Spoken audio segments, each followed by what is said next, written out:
Retrouvez Smart Bourse avec eToro, leader mondial des plateformes de trading social.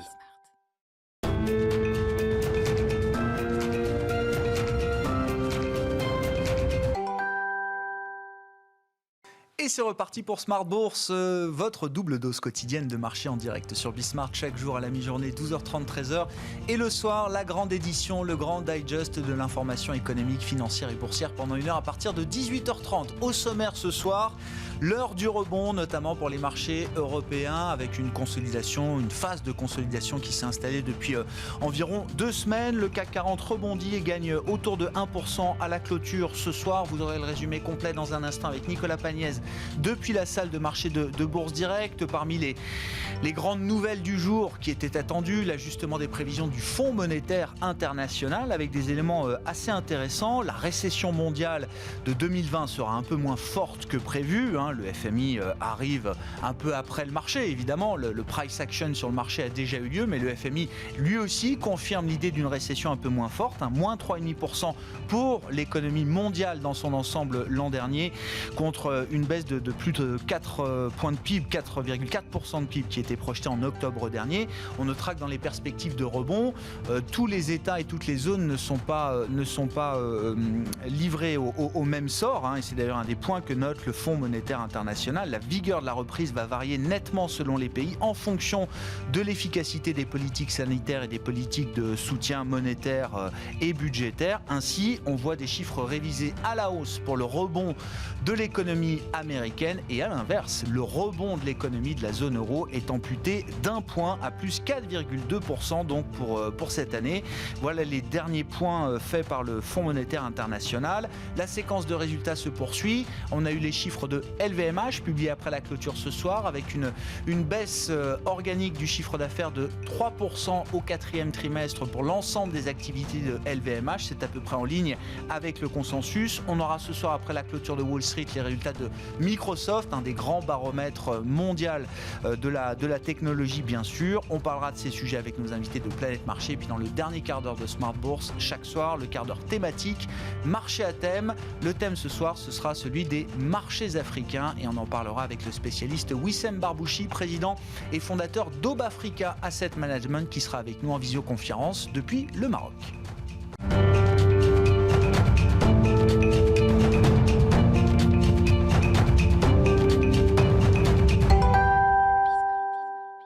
Tendance, mon ami, c'est le rendez-vous des infos clés de marché chaque soir dans Smart Bourse à 18h30 avec Nicolas Pagnès depuis la salle de marché de Bourse Direct.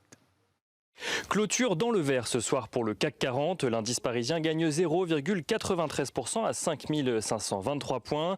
Les investisseurs qui retrouvent un peu d'espoir avec les prévisions de croissance mondiale du FMI. Celui-ci estime que la contraction en 2020 devrait ressortir moins violente que prévu, tout en soulignant l'incertitude exceptionnelle auquel les économies ont dû faire face l'année dernière.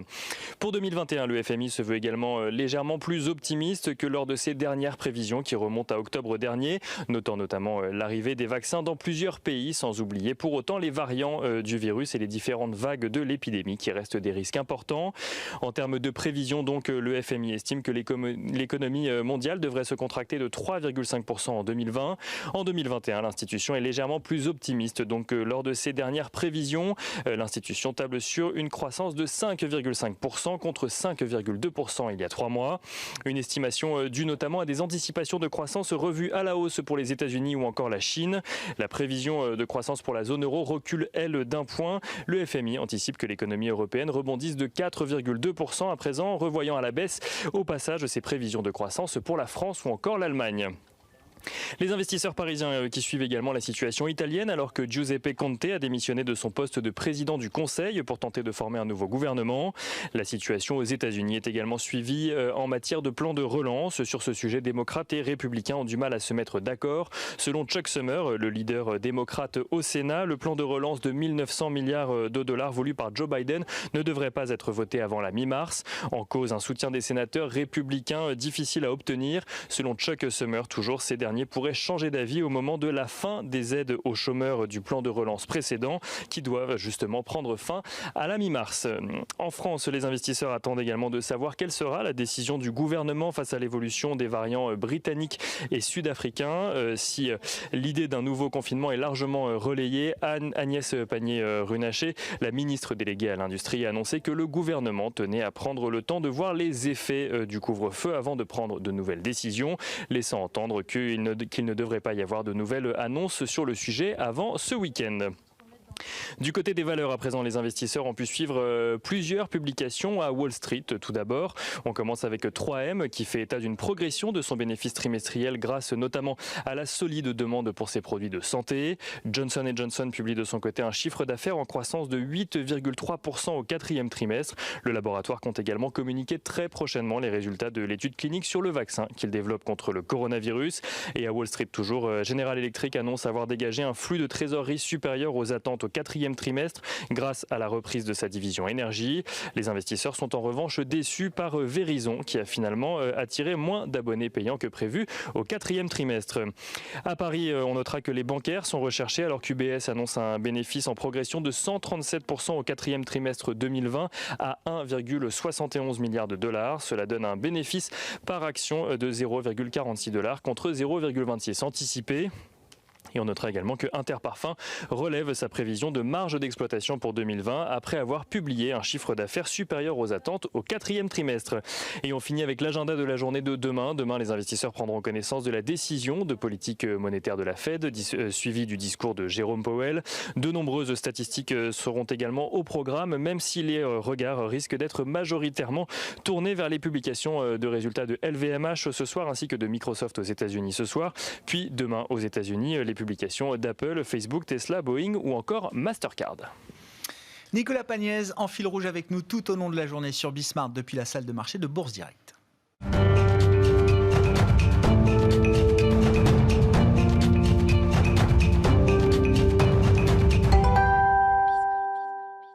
Trois invités avec nous chaque soir pour décrypter les mouvements de la planète marché. Florence Barjou nous accompagne ce soir, directrice des investissements de Lyxor Asset Management. Bonsoir et bienvenue Florence. Bonsoir Grégoire. Bertrand Puif avec nous également. Bonsoir Bertrand. Bonsoir. Merci d'être là. Vous êtes gérant action chez Fidelity et Zakaria Darwish avec nous également. Bonsoir Zakaria. Bonsoir Grégoire. Bienvenue, vous êtes gérant taux et crédit chez CPR Asset Management. Petit tour de table sur votre analyse de marché du moment.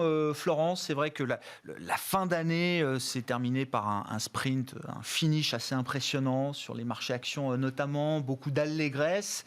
Ça s'est poursuivi quelques jours au début de l'année 2021 et puis depuis, notamment pour les actions européennes, on a l'impression d'un petit manque d'enthousiasme, voire peut-être d'un doute qui s'installe. Oui, c'est vrai qu'il y a deux choses. Il y a un doute qui s'installe un peu sur les marchés européens et après sur les marchés mondiaux dans leur globalité. Comme vous l'avez dit, on a quand même eu des progressions qui étaient assez fortes. Et c'est vrai que d'un point de vue tactique, si on regarde notamment en Asie, si on regarde aux États-Unis, sur certains segments de marché, par exemple les small caps, évidemment les valeurs technologiques, sans parler de l'emballement du retail pour certains stocks un peu spécifiques, c'est vrai que du côté technique, sur certains segments, on a peut-être une petite surchauffe. Sur l'Europe, on est dans quelque chose de différent. Et le mot doute est, je trouve, bien adapté, puisqu'effectivement, ce qui fait douter les marchés sur l'Europe, c'est les risques sanitaires, la probabilité peut-être d'un reconfinement, en tout cas d'un durcissement des mesures de contrôle sanitaire. Les vaccins, on est quand même très en retard par rapport à d'autres pays du globe. Je crois qu'en Europe, on est à 3%, je crois, de taux de vaccination. Aux États-Unis, on est au double. En Israël, on pourra peut-être en parler, on est à 45%, d'années nouvelles très encourageantes. Donc, et puis, c'est le FMI qui confirme effectivement que l'Europe est vraiment à la traîne par rapport à d'autres régions mondiales. Donc oui, il y a un doute qui s'installe sur les marchés, sur cette zone-là. Après, toute la question, c'est de savoir est-ce qu'il faut vendre maintenant. Alors là, est-ce que 2021, c'est l'année de l'Europe ou est-ce que c'est déjà derrière nous cette histoire? Alors, je pense qu'il y a vraiment deux choses différentes. Il y a la problématique structurelle qui vraiment, je crois, n'est pas favorable à l'Europe. Et là, les prévisions du FMI le montrent bien. Puisque là, on va être dans et c'est assez intéressant d'ailleurs, on va être dans une reprise qui sera complètement asynchrone. Ah oui. Entre les différentes régions du globe. Ce n'était pas du tout le cas avant la crise. On avait quand même des économies qui étaient toutes un peu en fin de cycle, mais qui croissaient gentiment. Et on avait quelque chose vraiment qui était très synchronisé. Là, on a un décalage majeur. C'est-à-dire qu'on prend la Chine. Bon, la Chine a eu un taux de croissance positif en 2020 et elle accélère en 2021. Donc la Chine est déjà au-dessus du point bas de la crise Covid. Aux États-Unis, les États-Unis ont baissé, je crois, l'activité a dû baisser de 3,5% en 2020. Ouais, c'est ça, ouais. Bon, le consensus s'attend à quelque chose comme 4,5% sur 2021. Donc les États-Unis renouent avec leur niveau pré-crise cette année. Ouais. En Europe, au Royaume-Uni, ce n'est pas avant 2022. Donc il y a vraiment des écarts un peu structurels qui se creusent. Ça pose des questions, évidemment, puisque plus le trou d'air est long, plus on a des impacts négatifs, durables sur les systèmes productifs. Donc voilà, on voit bien quand même qu'il y a un handicap un peu structurel pour l'Europe. Par contre, à court terme, est-ce qu'il faut sortir les positions européennes aujourd'hui ? Moi, je dirais non. Parce qu'on voit bien que là, ce qui inquiète le marché, c'est vraiment du très court terme. C'est des délais de livraison dans les vaccins. C'est effectivement une activité qui va souffrir un peu de reconfinement. Mais l'exemple, encore une fois, là, d'Israël, qui a vacciné 45% de sa population et qui, en 15 jours, voit les taux de contamination être divisés par 2, c'est très encourageant parce qu'on voit que le vaccin, ça marche. C'est efficace. Oui. Donc il s'agit juste, effectivement, de franchir ce cap un peu difficile où il faut qu'on vaccine les populations à risque. Ça peut prendre peut-être, 2 mois, 3 mois. Mais on voit bien que c'est quand même quelque chose qu'on va pouvoir surmonter. Mais ça reste une question de mois pour vous. Le doute du moment, finalement, cet été, on l'aura peut-être mis derrière nous. Mais on l'espère. En Europe, on se sera mis au pas et qu'en 3-4 mois, on arrivera à vacciner les personnes à risque. Parce que ça coûte très cher. Et encore, les prévisions du FMI, je ne suis pas sûr qu'elles prennent en compte tout ce qui s'est passé ces dernières semaines. Évidemment, c'est un travail long qu'ils font au FMI. Mais ils révisent le rebond de la croissance aux États-Unis de 2 points, je crois, parce qu'ils prennent en compte effectivement les perspectives de soutien budgétaire massive encore pour cette année.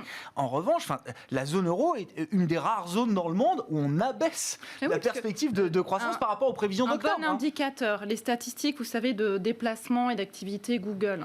Oui, bien sûr. Aux États-Unis, aujourd'hui, elles sont en repli de 25% par rapport à un niveau d'activité standard. En Europe, on est à 60%. Donc évidemment qu'il y a un impact sur l'activité. Mais je pense que là, il y a quand même cet effet un peu... c'est un peu buy the rumor, sell the news, mais à l'envers. C'est-à-dire que là, il y a cette avalanche de on n'arrive pas à vacciner, on est en retard, on a des problèmes de livraison, ça prend trop de temps. Donc il y a cet effet-là qui s'installe.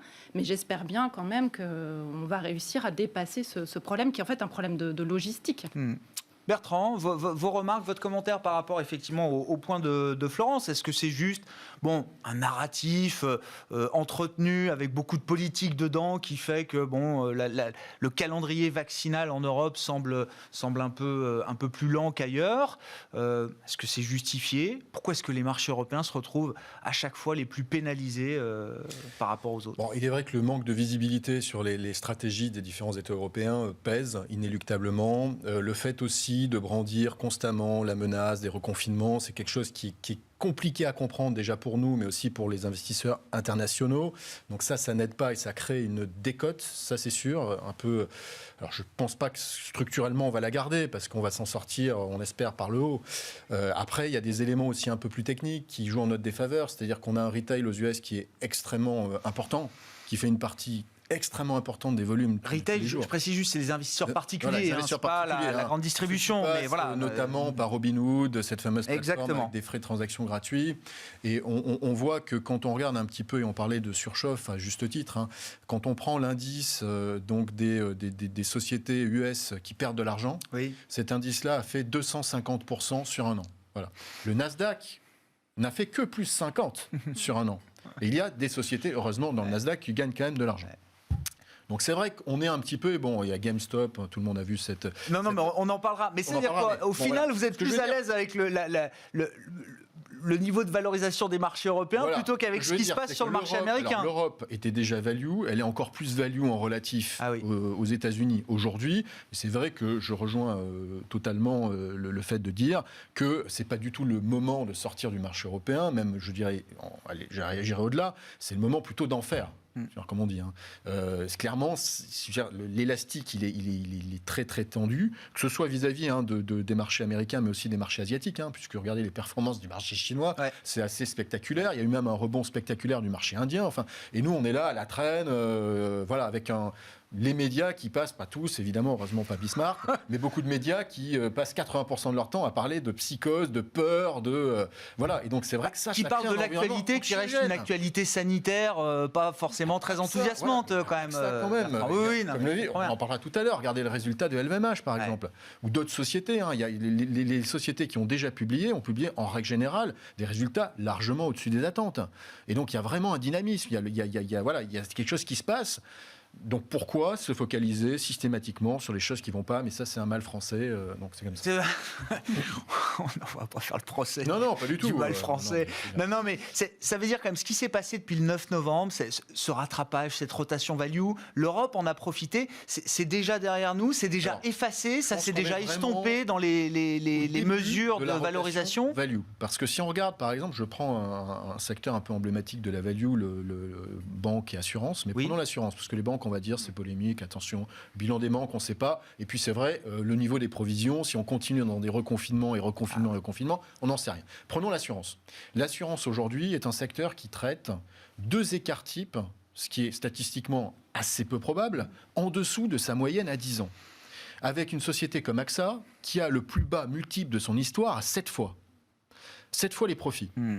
Pour une société qui est capable de payer 8% de dividendes et qui sera beaucoup moins embêtée par les régulateurs que les banques. Et donc, vous avez le secteur en lui-même, la totalité du secteur, traite légèrement en dessous de 10 fois.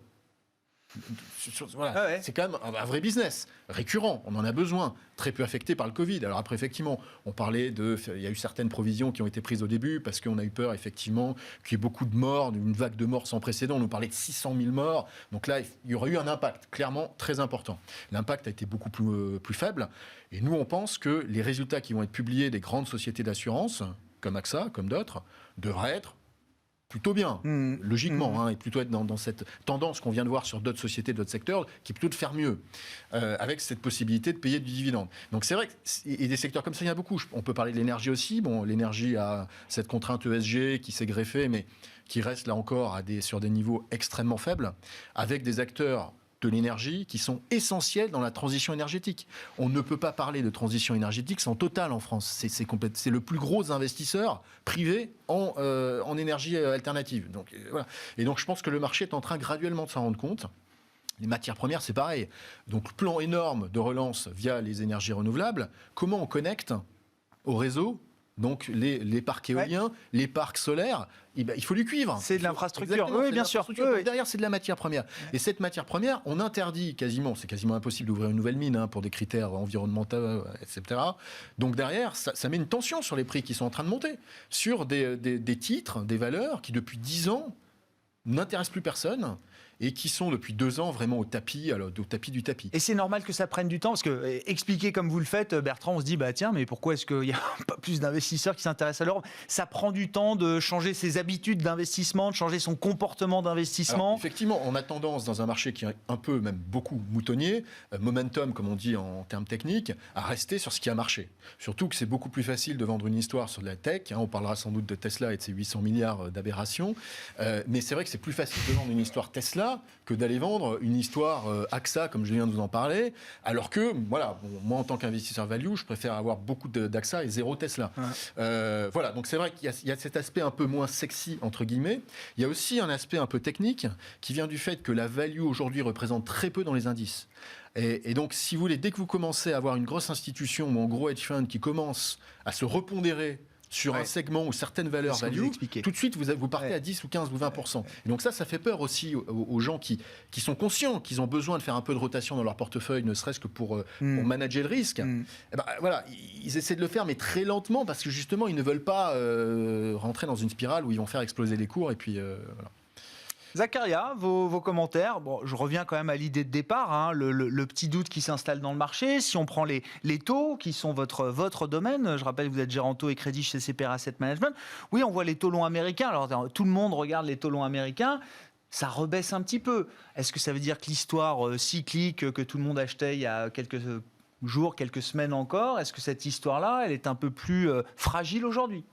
Alors si on zoome vraiment sur les derniers jours, effectivement, mais si on prend un peu de perspective, ce qu'on va voir, c'est plutôt au fait une tendance à la hausse des taux américains. La dernière grosse marche a été faite après la bascule du Sénat du côté démocrate. Donc on a passé cette fameuse barre des 1%, et là où avant les taux américains c'était 0,75 à 1%. Maintenant, on s'installe dans une nouvelle normale de 1% à 1,25%. Donc, quand le sentiment de marché est positif, on va avoir des taux américains qui montent vers le haut de cette bande. Quand le marché est plus négatif, on se rue sur les actifs refuges, on se rue sur le dollar, on se rue sur les taux d'intérêt américains. Et effectivement, là, on est à 1,03, 1,04, donc plutôt vers la borne basse. Ça traduit un sentiment de marché qui est plutôt, on va dire, un peu plus mitigé que ce qu'on a pu connaître justement depuis ce que vous évoquez, depuis novembre. Donc, depuis novembre, ce qui s'est passé quand même, c'est quelque chose qui est assez important, c'est qu'on a cette perspective d'en parler. Et en fait, cette perspective... oui, effectivement, on a beaucoup de doutes sur le calendrier. On se rend compte que d'un point de vue logistique, c'est compliqué. On se rend compte qu'il y a peut-être des confinements entre-temps. On se rend compte que la production du vaccin va peut-être prendre plus de temps. Il y a aussi beaucoup de concurrence sur qui va avoir les doses, combien. Oui. Donc on a tous ces sujets-là et du coup, ça pose un réel doute, comme vous le disiez, sur le calendrier de mise en place de ces vaccinations-là et du coup sur le risque sanitaire. Par contre, ça nous donne quand même une perspective sur le moyen terme et on sait qu'à moyen terme, aujourd'hui, on sait qu'à moyen terme, on a une situation de vaccination qui va s'améliorer et on sait qu'on a des économies qui vont converger.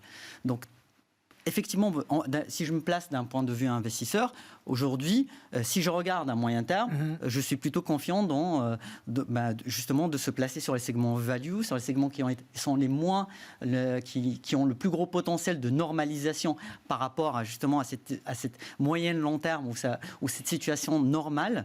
Et là, je pense par exemple au secteur de l'énergie, je pense aux compagnies aériennes, je pense au secteur auto. Ce sont tous des secteurs qui ont été très affectés par le Covid, qui ont connu un très fort rattrapage et sur lequel, si on a des doutes sur les semaines à venir, c'est eux qui vont le plus connaître de la volatilité. Ouais. Donc ça permet d'avoir vraiment des points d'entrée qui sont formidables pour tous les gens qui ont un peu raté le rallye de fin d'année. Je comprends. Pour vous, dans l'idée centrale, c'est le sens du voyage reste le même.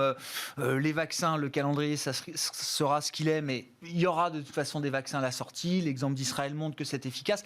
Juste, si je prolonge l'idée du doute jusqu'à aller à un scénario un peu négatif, si jamais il y a une vraie aggravation sanitaire, si jamais les vaccins sont moins efficaces contre les mutants, enfin voilà, il y a plein de possibilités négatives. Si on se place dans cette idée d'un scénario négatif, comment est-ce que le marché peut réagir, Zacharia ? Globalement mal. Ouais.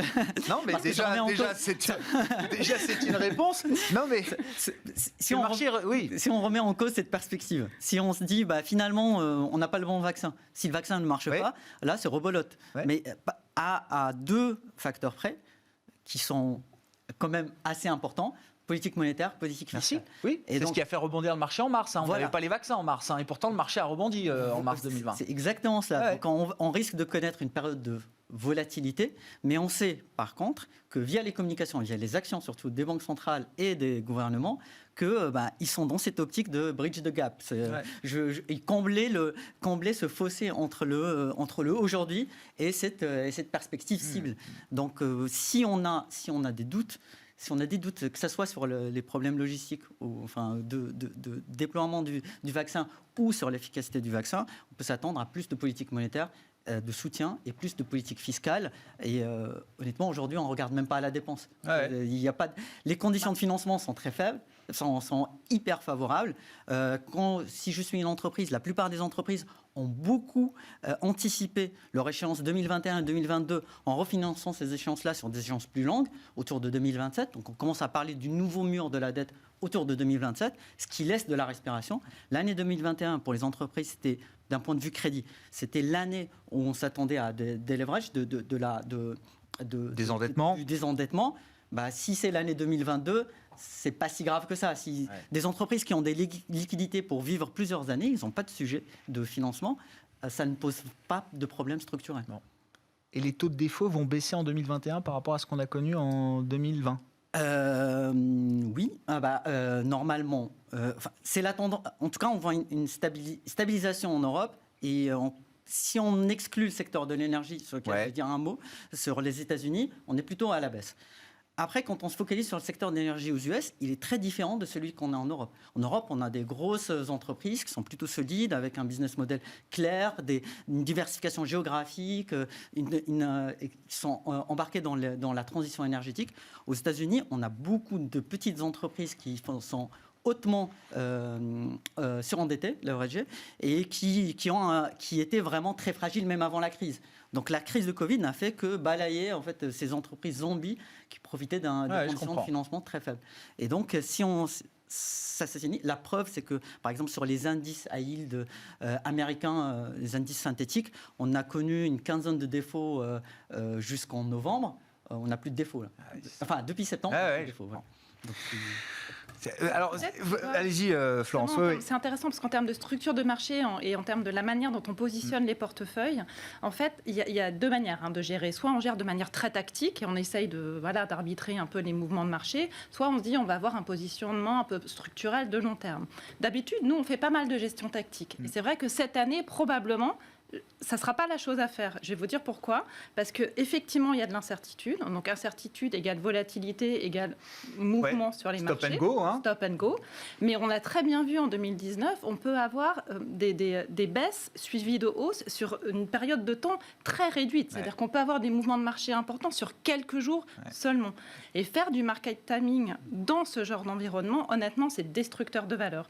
Donc, il vaut mieux se positionner aujourd'hui dans les portefeuilles sur un scénario de long terme, sachant qu'on a ce filet de sécurité qui a été évoqué, et ne pas détruire de la valeur en faisant des allers-retours qui peuvent être perdants. Et le quoi qu'il en coûte, oui, je veux dire, il n'est pas remis en cause. Je sais pas, on a entendu... moi, j'ai entendu Janet Yellen qui était assez claire. Elle n'est plus patronne de la Fed, Florence. C'est pas MNF, moi, j'ai entendu des gens au sein de la Fed qui se posent la question de savoir s'il ne faut pas réduire les achats d'ici la fin de l'année. On verra Powell demain. Je pense qu'il va rassurer sur ce sujet. J&J, là, ça va. J&J. Non, mais en France, j'entendais le ministre délégué au compte public, Olivier Dussopt, la semaine dernière, dans Les Échos, qui nous dit 2021... Le ministre des Comptes publics doit marquer la fin du quoi qu'il en coûte. Des petites musiques qui montent quand même. Je pense que c'est vraiment prématuré et qu'on ne peut pas, aucun gouvernement, aucune banque centrale aujourd'hui ne peut se permettre de sortir de manière prématurée de l'accommodation qui a été mise en place. Surtout, quand on voit les dernières déclarations, on regarde la conférence de presse de Christine Lagarde la semaine dernière, elle a complètement abondé dans ce sens, c'est que voilà, les banques centrales se laissent toute la flexibilité d'augmenter les enveloppes des achats d'actifs. Et y compris de ne pas la dépenser jusqu'au bout. Ça, c'est nouveau aussi. Non, mais vous allez dans mon sens, du coup, Zakaria. Elle nous dit que l'enveloppe du PEP, s'il n'y a pas besoin, on ne la déploiera pas jusqu'au bout. C'est à l'image de ce que fait, par exemple, sur cette enveloppe, justement, cette flexibilité. Si on veut vraiment voir ça, c'est, par exemple, les achats des titres italiens. On sait qu'en ce moment, il y a du stress italien et pourtant, ce fameux spread ne bouge pas. Ne bouge pas. Plutôt, il est en train de baisser même. Donc, peut-être qu'il y a une intervention, peut-être que c'est des investisseurs qui voient cette optique-là. Mais on regarde, par exemple, le mois de décembre. La BCE publie de façon régulière c'est la répartition de ses achats. On regarde le mois de décembre, c'est un mois qui était plutôt positif sur les actifs risqués. Il n'y avait pas de stress particulier. La BCE, elle a acheté en achat net, c'est 5 milliards d'Allemagne, 4 milliards de France, et c'est moins 700 millions d'Italie. Donc, quand il n'y a pas de stress... Elle n'a pas besoin d'être là. Voilà. Et par contre, quand il y a un stress, elle peut être là, mais doublement de ce qu'elle aurait pu être avec un rythme stable. Et ça, c'est vraiment, ça donne une flexibilité qui est énorme pour la BCE, et ça permet aussi d'ancrer dans l'esprit des investisseurs que la BCE, elle n'a pas les mains liées avec des quotas fixes d'achat, et que ils peuvent à n'importe quel moment agir. C'est plus optimal, vous dites. Oui, c'est beaucoup plus optimal que de déployer des achats fixes tous les jours ou toutes les semaines ou tous les mois. Tout à fait, tout à fait. Si on revient alors sur les marchés américains, ça m'intéressait tout à l'heure vos remarques, Bertrand, parce que on cherche un peu les risques en ce moment sur les marchés. Les banques centrales sont là, les gouvernements toujours, les vaccins, on verra. Toute cette spéculation entretenue notamment par les particuliers, j'aimerais bien qu'on s'y attarde quand même quelques minutes. On a beaucoup parlé de Tesla. Alors GameStop, effectivement, depuis quelques jours, c'est la valeur qui fait DoorDash, Airbnb. GameStop, c'est visiblement, ça se passe sur les forums boursiers de Reddit, des réseaux sociaux très utilisés par les traders particuliers. c'est une boîte, c'est quand même une société, une vraie société qui vend des jeux vidéo d'occasion. Dans des magasins. Voilà, dans des magasins. C'est donc une boîte normalement, effectivement, dont on se dit c'est pas le grand avenir devant elle. Ça valait $1 milliard, j'ai vu de market cap en début d'année. Ça a valu jusqu'à plus de $10 milliards hier. Sur une journée où le cours de bourse a gagné peut-être à un moment 150%, avant de revenir quasiment à zéro, voire en négatif. Enfin, comment on explique ça ? Et surtout, est-ce que cette participation incroyable, inédite des particuliers au mouvement de marché fait peser un risque systémique sur la bourse américaine ? Alors, je vais reprendre pour illustrer les mots du propriétaire et dirigeant de Robinhood, qui, en insultant Warren Buffett, lui dit que c'était un has-been, etc., et qu'en fait, les ratios de valorisation ne servaient plus à rien, qu'en fait, c'était le casino, et donc, derrière, il y a des choses qui montent, qui baissent, et il faut prendre le train en marche, savoir sauter, etc. C'est à peu près la traduction, hein, donc vous pouvez aller voir sur, justement, ces fameux forums où les particuliers viennent répandre de fausses rumeurs, qui d'ailleurs, à mon avis, devraient être régulées par la SEC assez rapidement, puisque c'est quand même quelque chose qui est assez gros. Alors, vu les gros titres que ça fait, je pense qu'à un moment, effectivement, je pense que ça va, le régulateur va regarder. Voilà. Alors, c'est vrai que sur pas mal de titres aux États-Unis, on constate que les volumes représentés par les particuliers sont significatifs. On peut être sur certains titres, certaines séances à plus de 60%. C'est extrêmement élevé. Je crois que GameStop, j'ai vu que sur une journée, ils ont traité plus en volume que sur Apple, par exemple.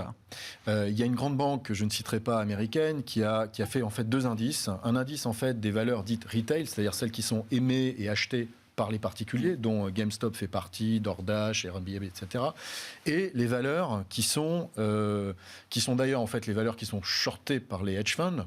Donc, d'où l'écart de performance assez significatif. Et puis un indice, on va dire, de valeurs plutôt pas forcément de qualité, mais des valeurs un peu classiques. Et vous voyez en fait un écart énorme depuis le début de l'année, avec je crois que c'est 18% l'écart de performance, avec donc les valeurs un peu pourries mais achetées par les particuliers et le reste.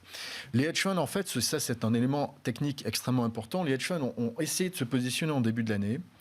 Alors, là où il y a un potentiel très fort sur la value, c'est qu'ils ne sont pas allés en étant longs, donc acheteurs nets de la value, mais ils se sont dit, on va aller shorter ce qui est cher. Et surtout, ce qui n'a pas d'earnings, ce qui n'a pas de profit. Donc, on en parlait tout à l'heure de ce fameux indice qui a fait 250%. Et là, ils se retrouvent dans une situation où ils sont en perte. Ils sont en moyenne entre -8 et -10, alors qu'on est à peine fini le premier mois de l'année. Et donc, là, on est en situation quand même assez inédite. Tous ces gens-là qui sont censés faire une partie importante de la liquidité journalière du marché, restent campés pour l'instant sur leur position. Ils les ont pas dénoués. Tous les jours, ils perdent encore plus d'argent, mais ils s'investissent pas plus dans le marché. Donc, ça veut dire que la voie est ouverte pour que les volumes des particuliers représentent encore une partie encore plus importante. Donc, en conclusion là-dessus, moi, je pense qu'on va continuer à avoir pendant plusieurs semaines une volatilité importante.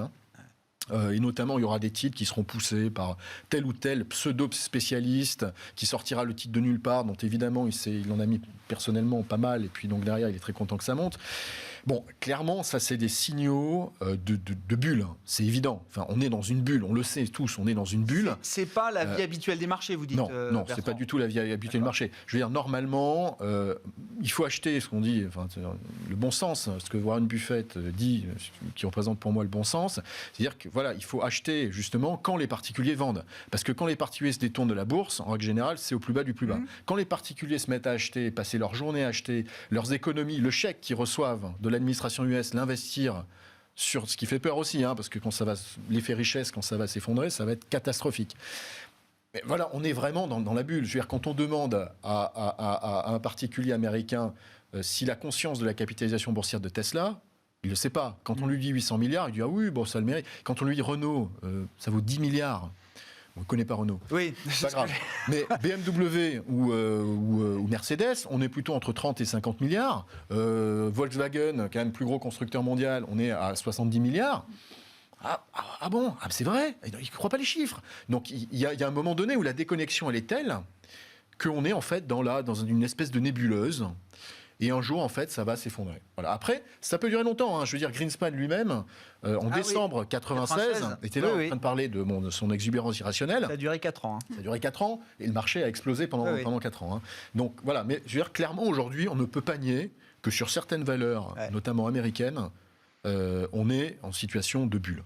Est-ce que, Florence, commentaire par rapport à ça, ma question étant, est-ce qu'il y a un risque systémique derrière cette frénésie acheteuse des particuliers, enfin acheteuse, j'en sais rien d'ailleurs, cette frénésie des particuliers, c'est sur les valeurs, c'est aussi sur le marché des options, hein, on en entend beaucoup parler aux États-Unis. Est-ce que c'est habituel dans le marché? Aujourd'hui, on en parle beaucoup parce que peut-être certains titres font la une des journaux et des journaux peut-être pas forcément les plus spécialisés, mais est-ce que c'est la vie normale des marchés ou est-ce que c'est très particulier et très représentatif de l'époque, du moment qu'on vit sur les marchés? Je suis d'accord pour dire que ce n'est pas la vie normale du marché, c'est de la pure spéculation. Aujourd'hui, les particuliers arrivent à faire le marché d'une certaine manière? Non, ils font pas le marché, ça serait quand même aller trop loin, parce qu'on parle de il y a certaines valeurs, effectivement. Après, il y a la cote, je dirais, un peu traditionnelle, qui n'est pas forcément impactée. Là, on parle de titres, effectivement. C'est pas le Dow Jones, on parle non, même pas du Nasdaq, on parle d'une petite partie de la cote américaine. C'est 10% en fait. Effectivement, sur des titres qui, normalement, sont plutôt des faibles capitalisations, avec une liquidité qui est un peu réduite, d'où l'impact, effectivement, prix qui est d'autant plus important. Donc, c'est un segment un peu spécifique. C'est pas du tout... le S&P, le Dow Jones, etc. Donc ça reste localisé. Impact systémique, je ne sais pas. Effet richesse, probablement, si ça se dégonfle, bien sûr. Donc là, il y a probablement quelque chose à surveiller. Et puis c'est probablement aussi une génération de gens un peu jeunes. Peut-être, ça serait intéressant de savoir justement quel est le profil type de ce nouvel investisseur américain qui s'est découvert un spéculateur en fait pendant la crise du Covid. Peut-être parce qu'il n'avait rien d'autre à faire, ou peut-être parce qu'il a reçu effectivement un chèque du gouvernement et qu'il s'est dit que c'était un bon moyen, peut-être, d'arrondir ses fins de mois. Donc, pas qu'aux États-Unis. En France, là, on a eu la dernière étude de l'AMF sur l'ensemble de l'année 2020. Donc, on avait en tête déjà ces 150 000 particuliers qui, pour la première fois depuis 2 ans, avaient investi en bourse au pire moment quand même, je le rappelle, au mois de mars. Donc quand même, on parlait du timing des particuliers. Là, en France, en tout cas, ils ont eu plutôt le bon sens. Et au final, sur cette année, donc il y a plus de 400 000 nouveaux investisseurs boursiers particuliers qui n'avaient pas passé d'ordre depuis 2018. Il faut vraiment distinguer cette frénésie spéculative qui est complètement irrationnelle, via des produits leveragés, des options, etc., d'un mouvement qui est censé, qui est d'investir en bourse, ce que tout épargnant devrait faire aujourd'hui dans un contexte de taux très bas et de rendement sur les fonds euros qui sont très faibles. Donc là, pour moi, on n'est pas tout à fait dans le même schéma d'investissement. Aux US, il y a beaucoup effectivement de particuliers qui ont un compte donc avec des actions dessus. En Europe et en particulier en France, on est très très en retard là-dessus. Donc c'est vrai qu'il y a un effet rattrapage aussi. Pour nous, c'est plutôt ça. Aux US, c'est moins.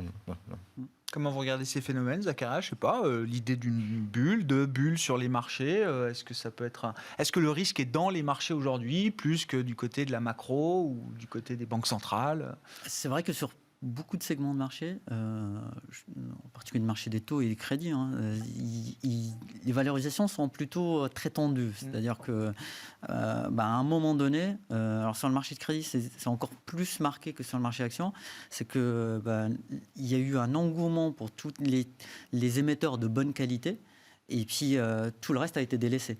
Et puis, à un moment, depuis justement début novembre, il y a eu cette rotation sectorielle qui s'est complètement mise en place, mais avec une volatilité qu'on a connue et qui persiste, qui est relativement importante.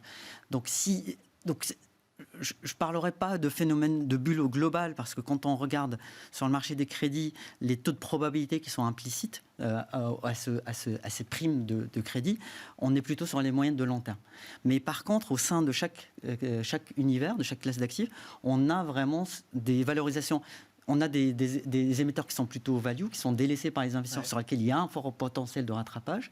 Et en face, on a des émetteurs qui sont à des niveaux de valorisation qui sont on peut parler de bulles.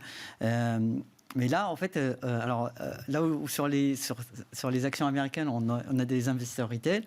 En Europe, par exemple, on a la Banque Centrale Européenne qui achète sur tout le segment investment grade. Et justement, ça pèse fortement sur les valorisations. Et on est quelque part, on sort d'un marché qui est plutôt qui reflète les fondamentaux ou les prévisions des fondamentaux.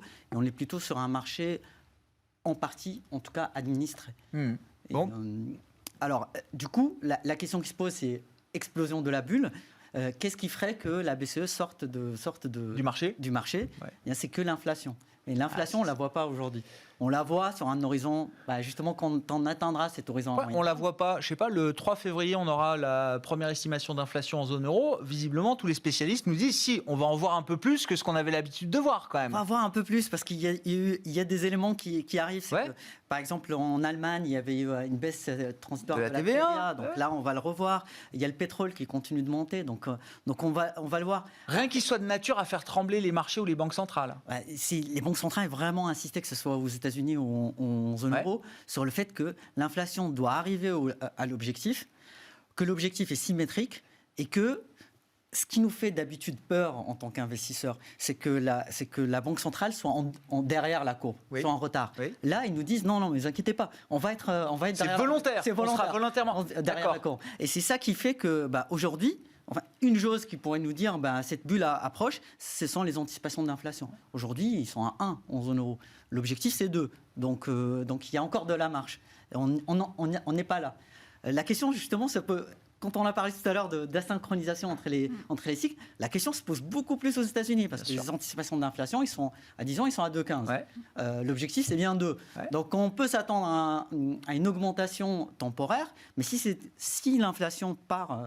J'ai un collègue qui dit toujours l'inflation, c'est comme le dentifrice. Une fois que ça sort, après. On le connaît tous, votre collègue. On l'a déjà entendu. Je pense que... Et du coup, si on se retrouve dans ce schéma-là aux États-Unis, ça peut être inquiétant. D'où ma question, Florence. Oui. On sait qu'on va avoir ce phénomène de reflation un peu transitoire, d'effet de base. Tout le monde garde ses nerfs par rapport à ça? Ou si on accumule, je sais pas, un chiffre, 2 chiffres, 3 chiffres un peu supérieurs aux attentes, est-ce que le marché va pas se dire, tiens, est-ce que je suis pas en train de rater quelque chose là? Je pense qu'on peut... C'est un des risques. Et d'ailleurs, c'est intéressant parce qu'on a des risques aujourd'hui qui sont complètement asymétriques. Ouais. D'un côté, on a le risque de croissance plus faible. Voilà. Et de l'autre côté, on a un risque inflationniste parce que la croissance serait un peu plus forte. Aux États-Unis, je suis d'accord. En Europe, on ne voit vraiment pas venir. Mais aux États-Unis, on est dans une dynamique qui est un peu différente. Et c'est vrai que... nous, ça fait partie vraiment de nos scénarios de risque qu'on réfléchit à couvrir. Ouais. Typiquement, en achetant du dollar, par exemple, des choses comme ça. Donc, ça fait partie des scénarios de risque qui sont possibles.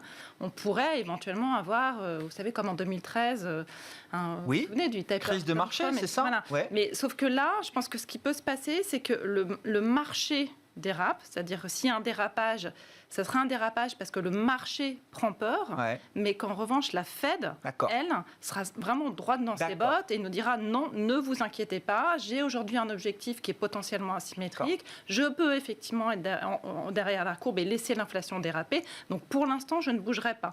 Mais qu'il y ait un accès de volatilité parce que le marché prend un peu peur et que les courbes se pontifient, ça, c'est possible. En 2013, c'était Ben Bernanke qui avait commencé à envisager la réduction. C'était parti de la Fed, c'est des achats. Voilà. La crise de marché était partie d'un discours de la Fed. Là, ça ne viendra pas de la Fed, je pense.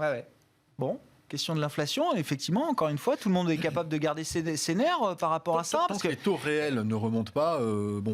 C'est pas pour les actifs, ça va pas générer une psychose. Et puis je suis d'accord pour dire qu'en Europe, on a de la marge quand même.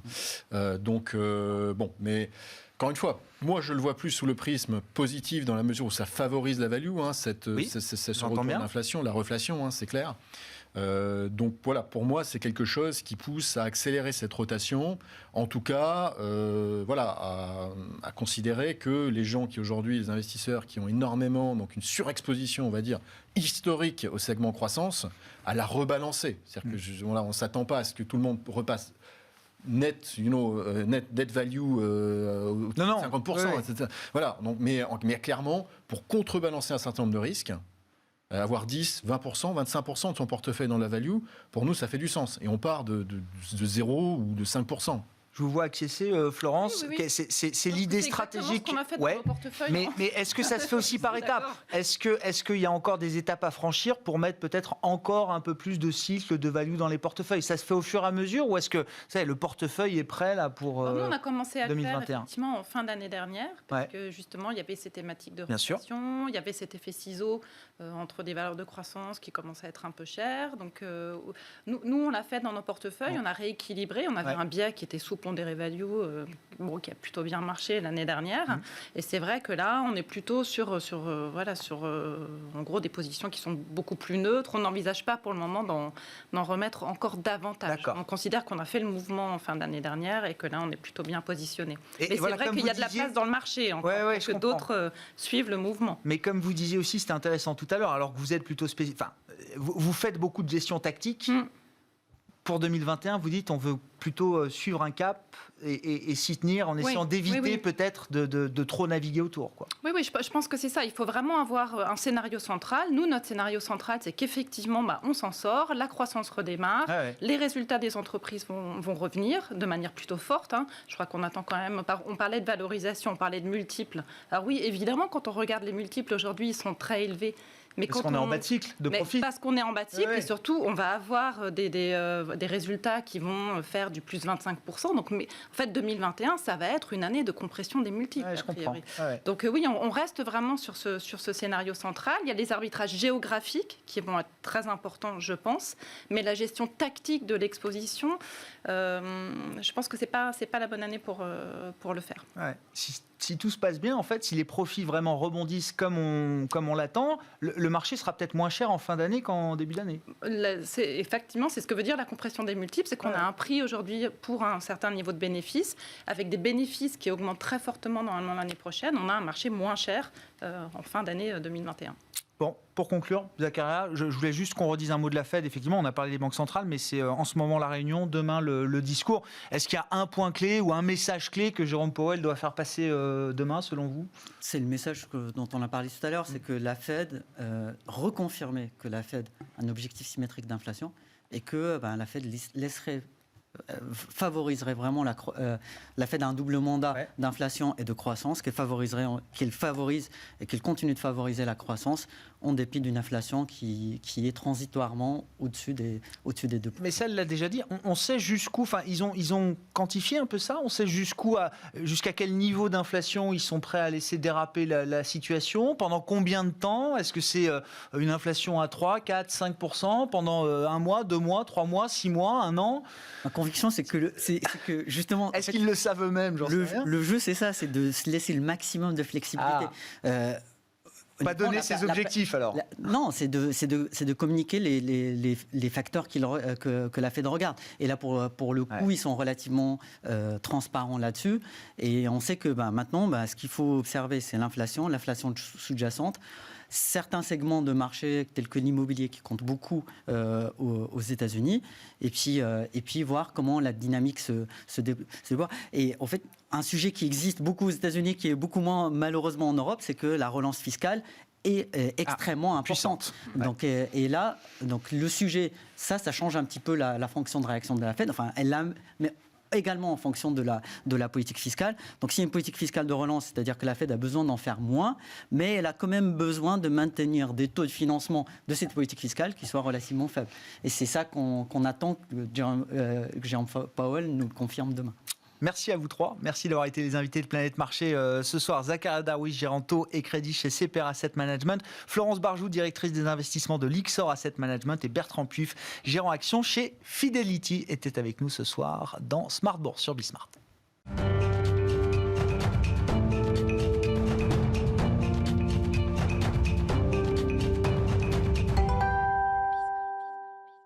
Le dernier quart d'heure de Smart Bourse, chaque soir, c'est le quart d'heure thématique, marché à thème. Le thème du jour, c'est le thème des marchés africains. Et on en parle avec Wissem Barbouchi, qui est avec nous par téléphone, président fondateur d'Obafrica Asset Management. Bonsoir et bienvenue, Wissem. Merci beaucoup d'être avec nous par téléphone. On se parle régulièrement, tous les 3-4 mois. On s'est parlé en fin d'année dernière pour évoquer la situation des marchés africains. Quelle est-elle, cette situation des grands marchés africains, on va dire ça comme ça, en ce début d'année 2021. Moi, je me souviens du discours que vous teniez, notamment vis-à-vis de la crise sanitaire et de la résilience des économies africaines, qui était plutôt bonne à travers la crise pandémique, Wissem. Oui, alors c'est vrai que sur la situation sanitaire, on va dire que la catastrophe annoncée n'a pas eu lieu, puisque, encore une fois, on termine l'année avec un peu plus de 65 000 décès, ce qui était au pro le niveau de la France à fin décembre, avec une population africaine qui est 20 fois supérieure. Donc effectivement, là c'est un élément très positif. Sur le plan Sur le plan économique, là aussi, l'Afrique a globalement bien tenu, puisque le continent est attendu, le FMI attend une décroissance de moins 2,6% sur l'année 2020, contre une économie mondiale à moins 4,4%.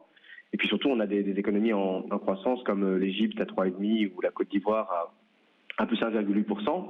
Peut-être que par rapport à ce qui a changé par rapport à la discussion que nous avons eue la dernière fois, c'est que on a aussi les performances des bourses africaines au 31 décembre. Et là aussi, un peu comme la plupart des bourses mondiales, les bourses africaines ont relativement bien performé sur la deuxième partie de l'année, avec notamment le Nigeria qui a terminé l'année à plus 50%. Et puis on a aussi l'Afrique du Sud qui a terminé en territoire positif.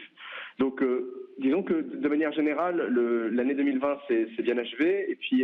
Et puis l'année 2021 commence avec, disons, toujours les sujets habituels qui vont permettre de soutenir la croissance des économies africaines, avec la démographie. Alors j'évoque souvent ce sujet, une population de 2,5 milliards d'habitants en 2050 soit 2 fois plus que celle d'aujourd'hui, l'émergence de la classe moyenne, le fait que l'agriculture et les matières premières représentent une part significative des PIB africains, et que la croissance chinoise attendue en 2021 va certainement permettre aussi à ces économies africaines de bénéficier de cette dynamique asiatique. Donc globalement, plutôt dans un message positif, et une année 2021 qui laisse présager, en tout cas qui laisse espérer des belles performances boursières pour la plupart des marchés africains. Vous pouvez concevoir un retour de flux ou des flux d'investissement effectivement qui s'orienteraient entre autres vers l'Afrique ou vers certaines économies et certaines bourses africaines, Wissem ? Alors, c'est vrai que le sujet des flux est un sujet clé pour les bourses africaines, puisqu'on a quand même beaucoup de bourses qui ont des tailles relativement faibles par rapport aux autres bourses mondiales. Moi, je pense que le retour des flux, il sera attiré en tout cas, il bénéficiera de la poursuite de la baisse des taux sur les places africaines. En tout cas sur le moyen long terme, et c'est ce qu'on voit sur certaines places boursières comme Casablanca, où la baisse des taux a eu un impact positif sur les actions. C'est la même situation au Nigeria, en tout cas en fin d'année dernière.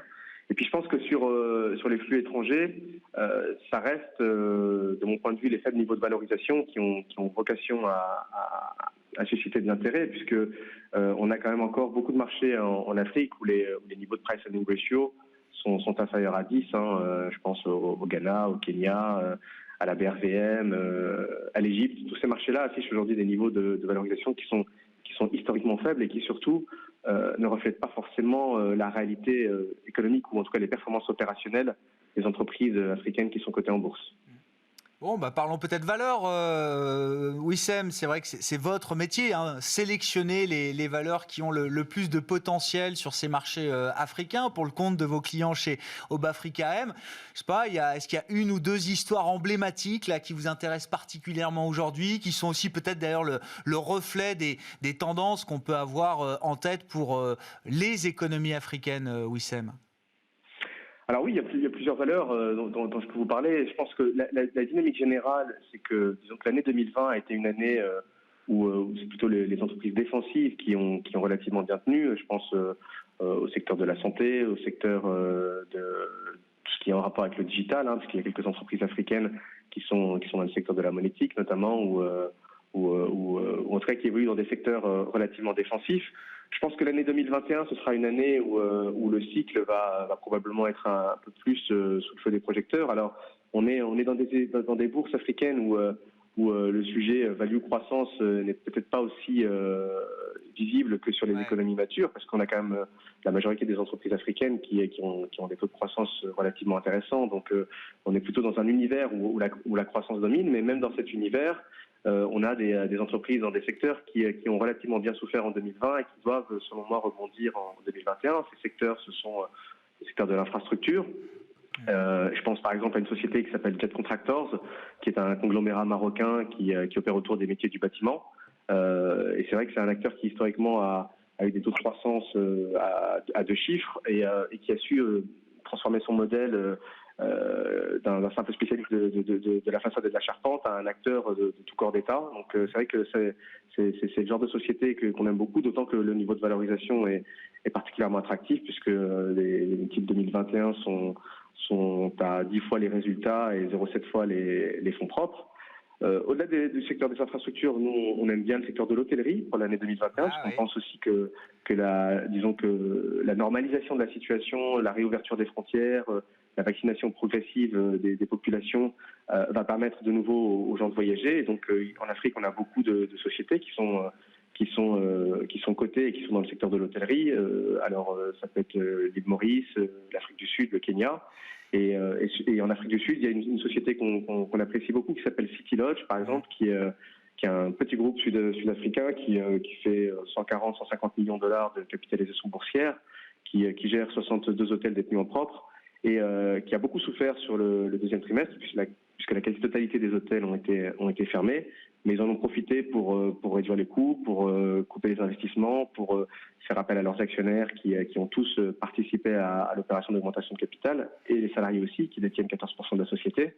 Et on a, dès le deuxième semestre, des indicateurs ou des éléments qui donnent le sentiment que là aussi la situation se normalise, puisque les taux d'occupation qui étaient proches de 0% au deuxième trimestre 2020 sont plutôt autour de 30-40% à partir du troisième trimestre.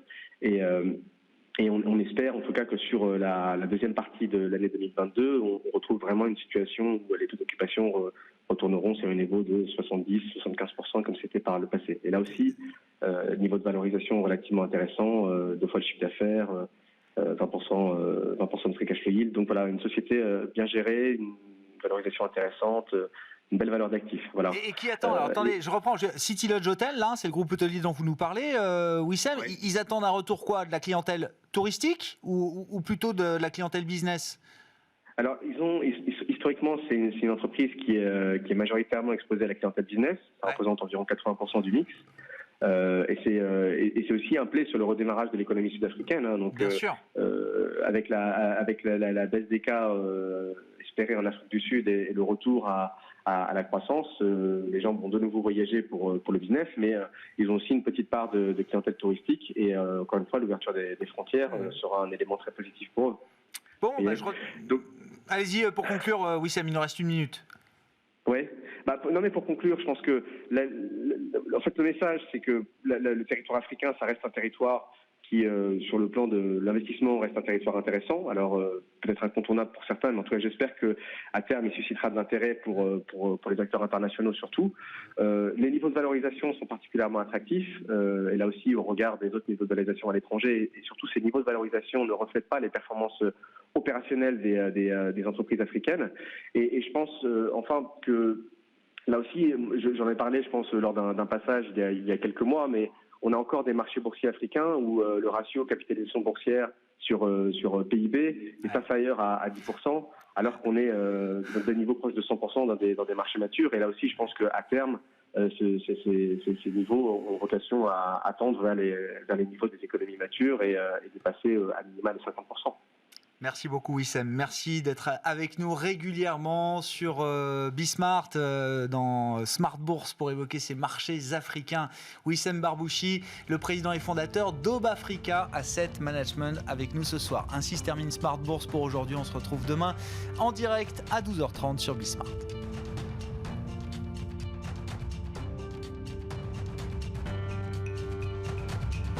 C'était Smart Bourse avec eToro, leader mondial des plateformes de trading social.